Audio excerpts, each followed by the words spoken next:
The Intel Core X9 Ultra Series 3, believe the hype, this is a huge jump and Intel is definitely back. And this model right here, the ASUS Zenbook Duo 2026, is one of the first laptops to ship with the new Ultra X9 388H, and it has the ARC B390 integrated graphics with it, and the performance is a massive step up. The Duo, the 2026 model of the Zenbook Duo, it has a lot of changes. So the big obvious one is the hinge now. This is 70% less hinge that we have, and we get these two 3K Lumina OLED screens up to 1000 nits brightness now, and they are touch, support a stylus, and the battery capacity now is 99 watt hours. We have two Thunderbolt 4 ports on this model. The key travel with the keyboard is now 1.7 millimeters. That's an improvement over the previous model. They've doubled the battery life in it. And you've got various configurations of how you can use the Zenbook Duo with its dual screens. So great for productivity, great for someone like myself that loves to edit videos on the go. And in this review, I'll show you why I think this is one of the best laptops that I have ever tested in the channel. This is what is included with the Zenbook Duo. We get a very nice pouch, the power supply, which is a GAN charger, 100 watts, very nice and small, power cable. Then we have our pen 3.0, the active stylus, and its charger. The build of it is using that aluminum, so it's very nice high quality finish to it, and it feels great. Very premium hinge. Well, you can open it up with just one hand, and you have the keyboard there. So the improvements to the keyboard are double the battery capacity now, double the battery life. Key travel is now 1.7 millimeters of travel, and it feels very good because it sits flat. There's no flex at all. You can press down hard, and it's very, very firm. And to remove it, I find it's easiest from the top to lift it up. And once you do so, you'll see that then that's going to activate our second display. And I'll talk about those displays there shortly. Pogo port pins now are recessed. I mean, they sit right inside flat, so they're not sticking out. They're not going to be annoying. And as soon as you place that on there, magnets bring them up close because there's the Pogo port pin connector on the rear of it there. And of course, this can be used wirelessly. So it's using Bluetooth. You can see I can move the stylus around there. And I've noticed that the latency on it is excellent. I thought it might have a few delays maybe, could be problematic, but no, it is not. Now, the total travel weight of it, I will measure shortly, but it is 1.65 kilos, just the unit with the keyboard by itself, which is a very good weight. And on the bottom, the back of it, you will see we have there the intake, rubber foot, and here is our kickstand built into it. Now, under that, this is something, I don't know how I missed this, when I was at CES looking at the hands-on first impressions video that I did, right here, remove these two T5, I believe they are, Torx screws, and you've got access then to our PCIe 4.0 SSD. It's 22 by 80 in size, so it's a full-size one. It's very easy to upgrade that SSD. And I'm all for this. This is something that a lot of people have asked for. Great to have it. It means you don't have to remove all the whole rear of it to take a look at the internals. Now, while I was in Vegas, I looked at those internals. If you missed that video, you can see some of the changes. So they've split the battery. Well, it's actually 4 cells in total, but there's a battery in the top side of it and the bottom side, you could say. So they've split that. The cooling, got a good look at that, and it looks excellent, the internals. And it's great to see that ASUS are hiding nothing here. On the right side is where you're going to find a Type A port. So this is the Type A, the only one that we get on here. Type C is Thunderbolt 4, power on, and these are the exit vents. So either side you get the exit vents. This is where the hot air is going to be coming out of it with the dual fan. So either side you can see there. 3.5 millimeter, good to have this. And another Thunderbolt Type C and HDMI 2.1. For me, what's missing, and maybe it just wasn't possible to squeeze it in, I believe it just wasn't. Otherwise it would be here, would be an SD card slot or micro SD, at least micro SD, but unfortunately they could not do that. So the front of it, there's nothing, all right? There's nothing right here. There's just these little rubber feet and an antenna, but no ports. And the back of it here, this looks almost like a foldable phone that I do cover also in the channel. Very, very similar, like a big spine of a foldable phone. So that's part of that new hinge design. Now, I'm not too sure who's going to be doing this, but it's an option we have, and it gives us a virtual keyboard. So when you lift this off, although this touchpad's great, there's no haptics, but it does work really well. Good sensitivity to it. It's not overly sensitive. Cursor doesn't jump about, but when I lift the keyboard off, I can then use the gestures. So you go 6 fingers up, bring up our virtual keyboard here, and you can see I do have then a virtual touchpad. Now, there is haptics with this. So the touchpad we have with the hardware one doesn't have haptics because I can't fit that in, but there's haptics here in typing on the keyboard. You get haptics there too as well. Now there's a lot of options with this keyboard. So you can change the style of it. You can bring up different shortcuts and whatnot. And if you want to, there is a possibility that you can bring up other different features and things too. So we've got handwriting. I can bring that up. In fact, I need to move it down. I need to move it down to the second screen. There we go. So handwriting, can bring that up. You can resize things, system tools and toggles and whatnot on here. There's a lot you can do. But let's talk very briefly, very briefly about the ASUS Pen 3.0, so 4096 pressure sensitive levels. It comes with that little dock for charging it. Unfortunately, there is no place to put the pen. So I can't just go slot it into the side. No, there's nowhere to store it, so it has to be carried separately. Palm rejection is working really quite well, and oops, I'm dragging around a virtual touchpad there. I find it to be very good, really quick, very responsive. The ASUS Pen 3.0, and it works right up to the edges, and it's working on both screens, of course. So this is not just limited to one. I don't know why that moved. Oh, okay, it's cleared out already. Okay, because I'm doing my virtual handwriting. So you can type handwriting if you want.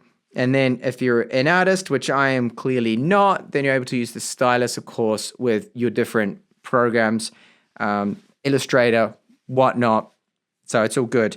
Very nice stylus, and great that it works on both screens there. So these screens have a anti-reflection coating to them. They're OLED 14 inches, 3K resolution up to 144 Hertz. Both of them go up to 1000 nits the brightness, and you are looking, according to my Spider Pro, about 96-97% Adobe RGB coverage. So great for professional use. And I didn't expect it to be any lower than that, really, being OLED screens. Touch works really well, and if you want to drag, for example, any application, there's this little box that drops down, so you can select what screen you want on screen 1, on screen 2, and you simply move it to that, and it'll swap it over. So that does make things a little bit easier when it comes to controlling the two screens.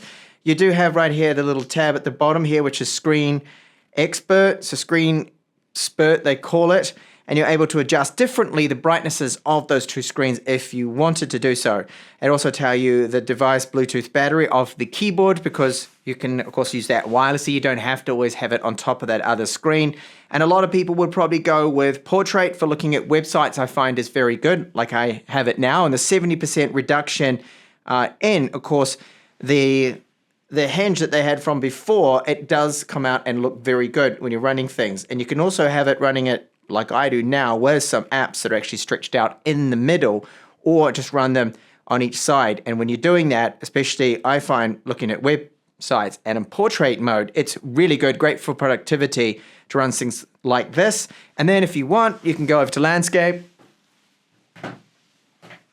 and you have the kickstand there. Of course, it's going to support that. And then you can run the two screens like so. So really practical, and you're able to get work done with two screens. If you're someone that's used to working with two monitors, then you're really going to love the Duo.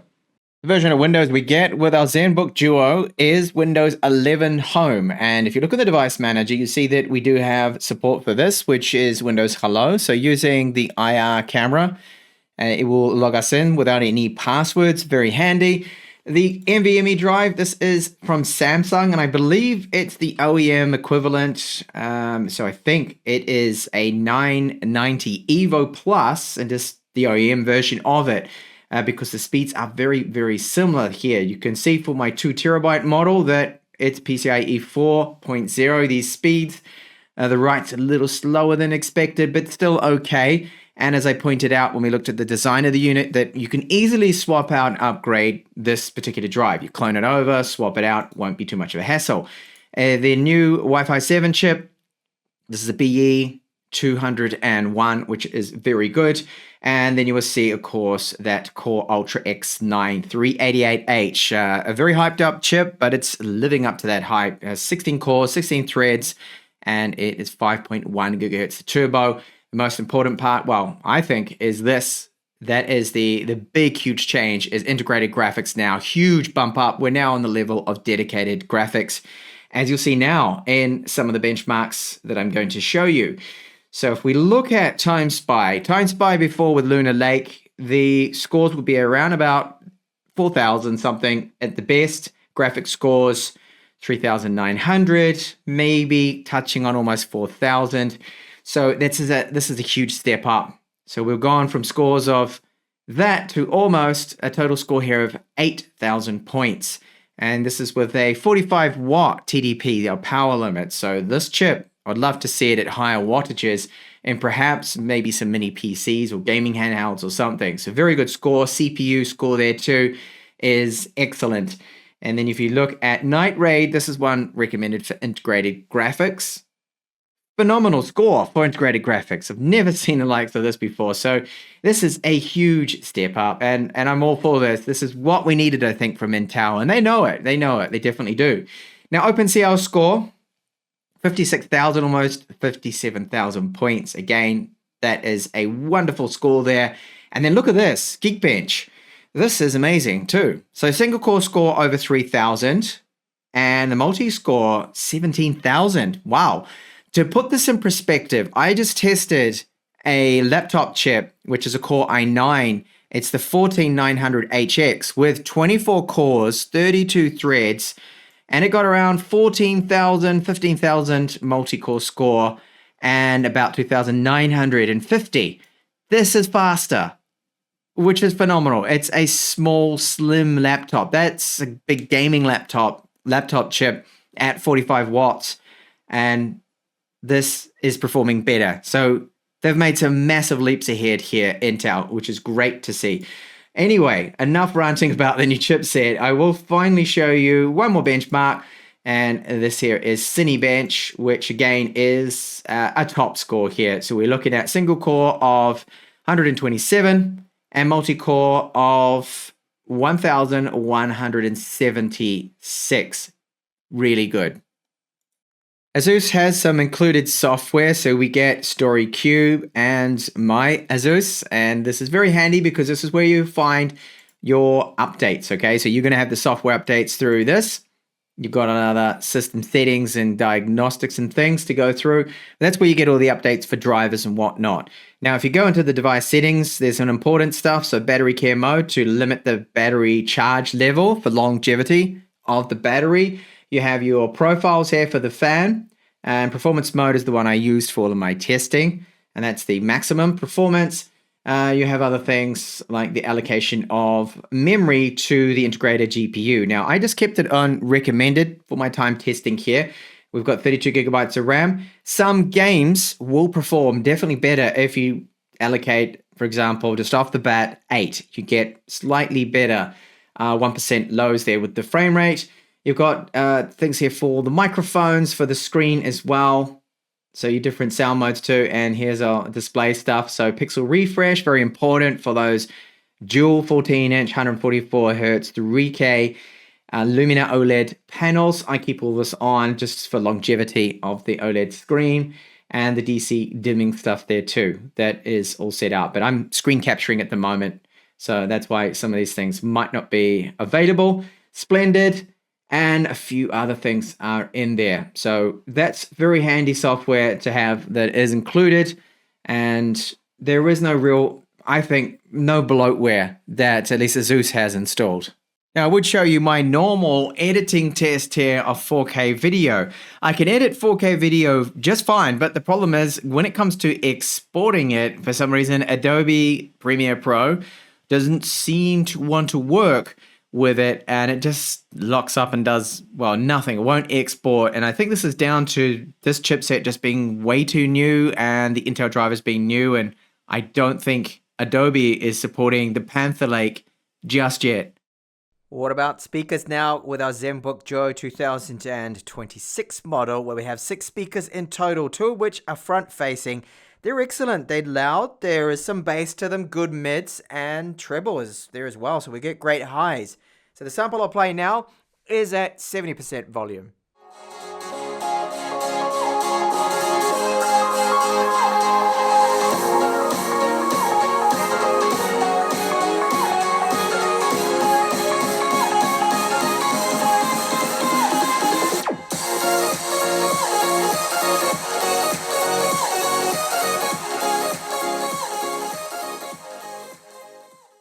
Onto that gaming performance of our Panther Lake. So I have Cyberpunk 2077. I've got it at 1080p, and I'm using the high preset here, and we don't have frame generation on. I'll run the benchmark so we can just get an idea of what kind of performance we can expect from this ARC B390 graphic. Okay, that really is impressive. 80 frames per second, average 1080p, high settings, Cyberpunk 2077. 2026, what a year for integrated graphics thanks to Intel. This is a massive change. Massive step up in performance. Grand Theft Auto 5, this is the enhanced version of the game, and I have the resolution set to 4K. That's why it's looking so good, so sharp here. And the high preset without ray tracing. Now this is incredible. 70 frames per second, lower 70s average for integrated graphics at 4K. Normally you would only do with integrated graphics 1080p maximum. Most of the time I play at 720p because I want to keep the frame rate over 60, right? Oh, look at this. Over 60 at 4K on the high setting. It's not like I cheaped out on the visuals either and put everything to low, absolute lowest. Nope, didn't do that. So this is great performance. Absolutely fantastic. It's integrated graphics.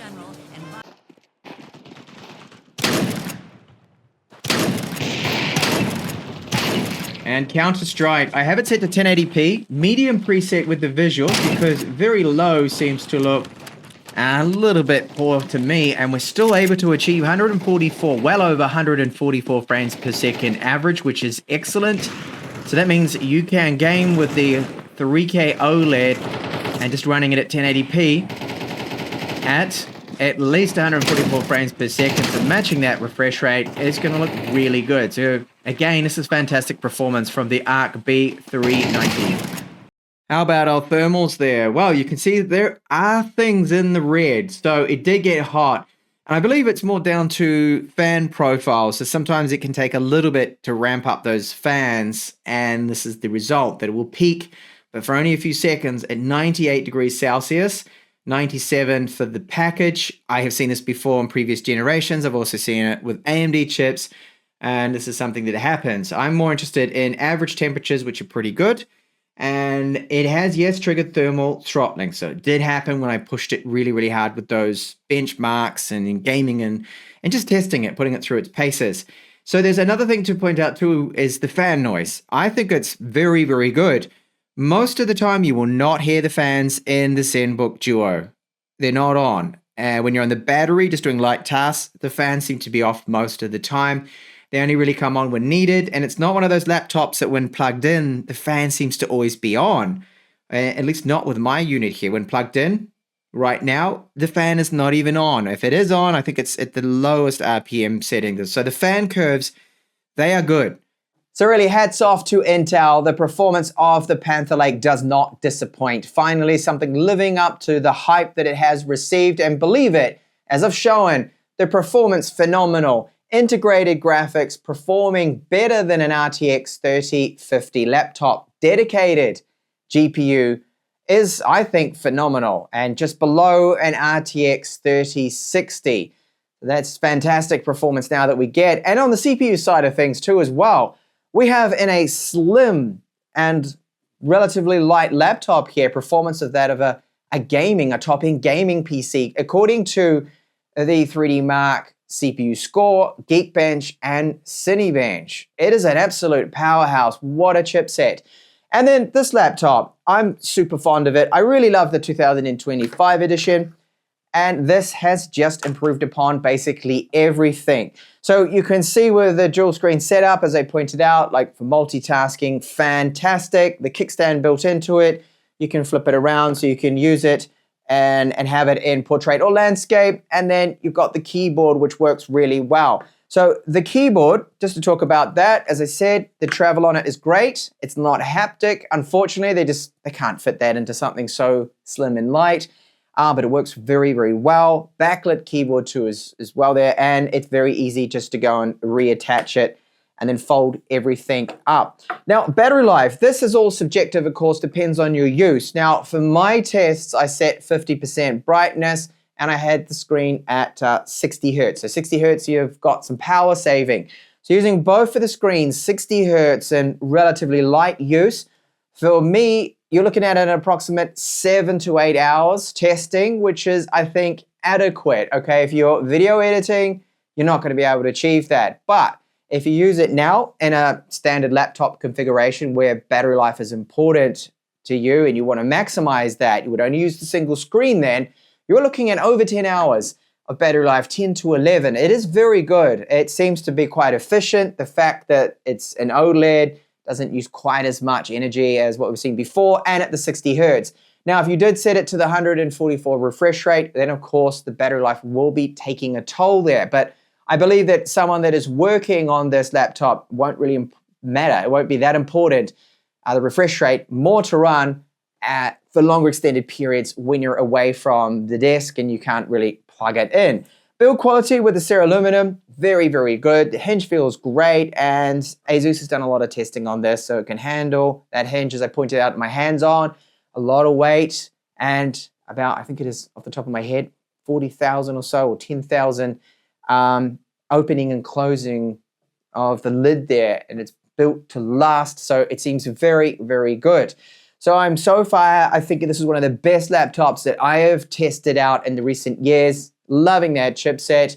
So if you're someone that is multitasking, is your thing, and you want that Panther Lake performance, this is it. This is the complete package for people that love to run dual screens. Thank you so much for watching my ASUS Zenbook Duo 2026 model review.